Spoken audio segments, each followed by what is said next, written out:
இயேசு கிறிஸ்துவில் பிரியமான சகோதர சகோதரிகளே, இன்றைய நாளின் இறை வார்த்தை வழிபாடு கைமாறு கருதாமல் உதவி செய்து வாழ நமக்கு அழைப்பு விடுக்கிறது. இன்றைய நாளின் நற்செய்தி வாசகத்திலே இறைமகன் இயேசு கிறிஸ்து விருந்து அளிப்பவருடைய மனநிலை பற்றியும் விருந்துக்கு யார் யாரையெல்லாம் அழைக்க வேண்டும் என்பதை பற்றியும் மிக தெள்ளத் தெளிவாக நமக்கு எடுத்துரைக்கிறார்.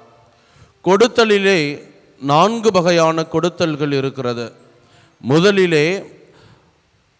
முதல் வகையான கொடுத்தல் என்னவென்று பார்க்கிற பொழுது, ஏதோ கொடுக்க வேண்டும் என்பதற்காக கொடுப்பது.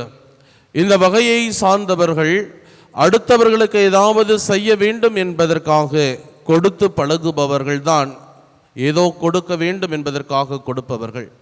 இரண்டாவது வகையான மக்கள் ஏதாவது பிரதிபலன் எதிர்பார்த்து கொடுப்பவர்கள். அதாவது ஒரு முதலீடு போன்றது. இன்று இந்த மனிதருக்கு நான் இதை கொடுத்தால் அதற்கு பதிலாக எனக்கு என்ன கிடைக்கும் என்று அந்த ஒரு பலனை எதிர்பார்த்து கொடுக்கக்கூடிய மக்கள் இரண்டாவது வகையான மக்கள்.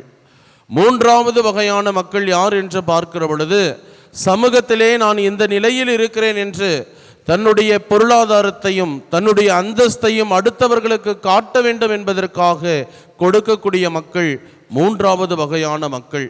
இந்த 3 வகையான கொடுத்தலுமே ஒரு சரியான பார்வையை கொண்டதல்ல.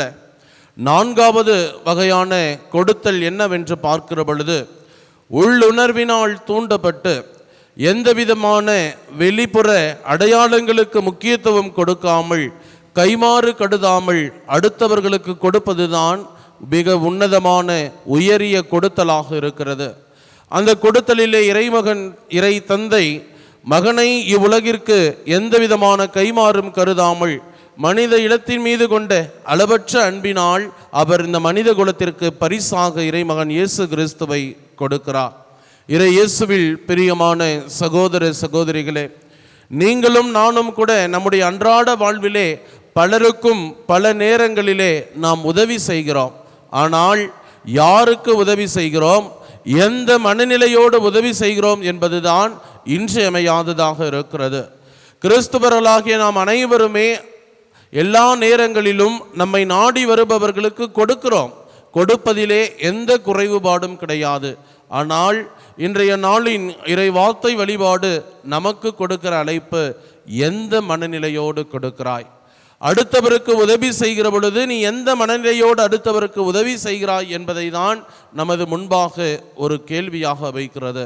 இயேசு கிறிஸ்து இன்றைய நற்செய்தியிலே குறிப்பிடுவதை போல எந்த விதமான கைவாறும் எதிர்பார்க்காமல் நமக்கு தெரிந்தவர்களுக்கு மட்டும் கொடுக்காமல் யாரால் நமக்கு மீண்டும் அந்த உதவியை செய்ய முடியாதோ அத்தகைய நிலையில் இருக்கிற மனிதர்களுக்கு நம்மிடம் இருப்பதை கொடுத்து வாழக்கூடிய நல்ல மனதிற்காக தொடர்ந்து மன்றாடுவோம்.